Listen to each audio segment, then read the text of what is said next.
Hello everyone, so welcome to my channel optometry solution. कैसे हैं आप सब लोग? उम्मीद करते हो आप सब लोग बहुत अच्छे होंगे। सो आज हम डिस्कस करेंगे पीएल प्लस पीआर अगर हमारा इनएक्यूरेट हो तो हम उसको कैसे समझेंगे एंड इसका क्या मीन्स है एंड हम कब पेशेंट को ये लिख करके देते हैं। एंड अगर आपके पास ऐसा कोई भी पेशेंट आता है या फिर आप किसी भी पेशेंट की हिस्ट्री लेते हैं, किसी भी पेशेंट की हिस्ट्री में ये चीज़ मेंशन हो तो आप उसको कैसे काउंसलिंग करेंगे, उसको क्या बताना होगा, तो इस सब के बारे में हम डिस्कस करेंगे। सो गाइस, जैसे कि मैंने पहले की वीडियोस में आप लोगों के साथ डिस्कस किया था पीएल पीआर क्या होता है एंड एक बार हम दोबारा से फिर से डिस्कस कर लेते हैं। तो what is PL PR? PL PR का मीन्स है यहाँ पे, जैसे मैंने बताया था, P for prescription and L for light. तो पीएल पीआर का हो गया आपका prescription of light and P for projection, R for rays। तो prescription of light and projection of rays. अब यहाँ पे आपको क्रॉस का साइन दिखाई दे रहा है बड़ा, एंड उसके बाद छोटे छोटे मैंने चार ये कुछ कट के निशान, क्रॉस के निशान लगाए हैं जो हमारे just like true false means. एक हमारा इस तरह से मैंने आपको पहले वीडियो में बताए थे इसका क्या मीन्स होता है एंड इस वाले का क्या मीन्स होता है अगर ये इस तरह से होते हैं।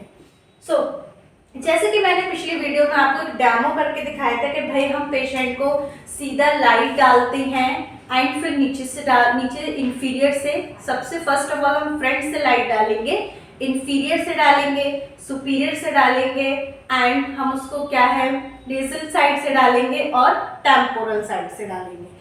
इस तरह से जब हम पेशेंट को लाइट डालते हैं मीन जब हम टॉर्च लाइट करते हैं तो जब हम चारों डायरेक्शन में देखते हैं, बेसिकली हमारे 4 क्वाड्रेंट्स होते हैं जो हम देखते हैं। तो हम क्या है उसमें जब हम पीएल पीआर करते हैं तो इस तरह से हम अपनी रिपोर्ट में मेंशन करते हैं, जैसे मैं आपको यहाँ दिखाती हूँ। जब पहले हम क्या है पीएल पीआर लिखेंगे, उसके बाद में हम इस तरह से अगर हमारा पेशेंट जब हम उसको इंफीरियर से दिखा रहे हैं तब भी बोलता है कि मुझे कोई लाइट नहीं दिखाई दे रही या कोई लाइट नहीं आ रही, ना ही वो क्या है उस तरफ डायरेक्शन, ना ही वो उस तरफ क्या है आईबॉल को मूव कर पा रहा है, इंफीरियर से भी नहीं मूव कर रहा पेशेंट, सुपीरियर से भी मूव नहीं कर रहा या फिर आपका मिडिल या टेम्पोरल साइड से भी मूव नहीं कर रहा।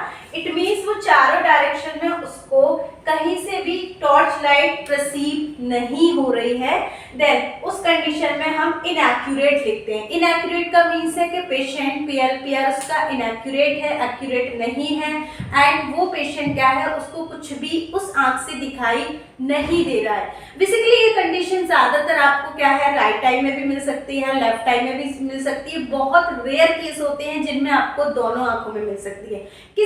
किन किन वजह से हो सकती है, जैसे कि मैंने आपको पहले भी बताया था, अगर किसी पेशेंट को कॉर्नियल इंजरी है या फिर उसको अल्सर हो गया है, ओपेसिफिकेशन हो गया, स्पेशली ओपेसिफिकेशन में होता है, या फिर बहुत ज्यादा मैट कैटरेक्ट है, उसके बाद सफेद मोतिया से काला मोतिया मीन्स ग्लाइकोमा हो गया है, या फिर उसको कोई आई इंजरी हो गई है, या फिर उसकी आंख में बिल्कुल भी विजन नहीं है, लाइक उसको हमें या फिर उसको बिल्कुल भी इसको कुछ भी दिखाई नहीं दे रहा है, तो ये उन कंडीशन में होता है। तो अगर आपके पास ऐसा कोई भी पेशेंट आता है कि भाई उसका लास्ट जो हमारा रहता है पीएल पीआर भी उसका एक्यूरेट नहीं है, इनएक्यूरेट है, दैट मीन्स उसकी जो आईज है उसमें प्रॉपर विजन नहीं है। सो गाइस, होप ये क्वेश्चन आप लोगों का क्लियर हो गया है। Thank you so much for the watching video, like and subscribe.